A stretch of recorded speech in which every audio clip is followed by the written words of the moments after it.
Hello friends, welcome to my YouTube channel. दोस्तों, आज हम बात करने वाले हैं व्रत यानी कि सर्किल की। तो सबसे पहले हम बात कर लेते हैं कि व्रत को बनाते कैसे हैं।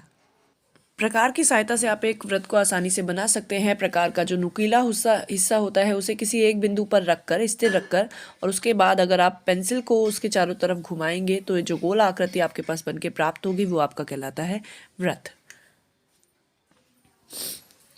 ये व्रत कहलाता है। ठीक है, इसका वो बिंदु जहाँ पे रखकर हमने प्रकार को रखकर इसको बनाया है, ये बिंदु इसका मध्य बिंदु या इसका केंद्र बिंदु कहलाता है। तो इसको हम नाम लिख देते हैं, ये है इसका केंद्र, सेंटर, केंद्र बिंदु भी आप इसको कह सकते हैं। ठीक है, उसके बाद जो पूरा व्रत है उसके अंदर का जो भाग है ये इसका अभ्यंतर भाग कहलाता है। अभ्यंतर यानी कि अंदर वाला भाग, अभ्यंतर।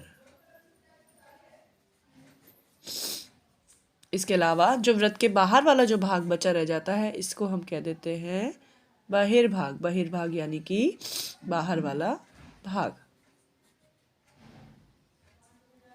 ठीक है, तो व्रत को हमने एक तरीके से दो भागों में डिवाइड कर दिया। ये कहूँ कि इस व्रत ने इस पूरी स्थान को दो पार्ट में बांट दिया। एक इसके अंदर वाला जिसको अभ्यंतर, और इसके बाहर वाला जिसको बहिर्भाग कहते हैं।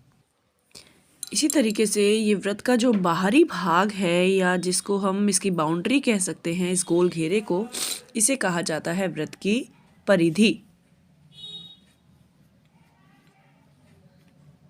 ठीक है, ये कहलाएगी व्रत की परिधि। ये जो गोल घेरा है इसे हम कहते हैं व्रत की परिधि। ये व्रत का केंद्र हो गया और ये हो गई व्रत की परिधि।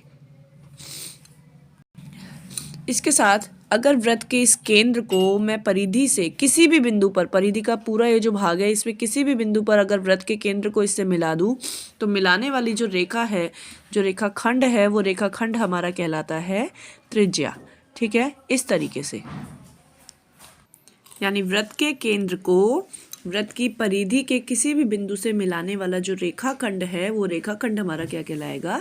त्रिज्या। तो इसको मैं लिख देती हूँ, ये कहलाती है व्रत की त्रिज्या, रेडियस।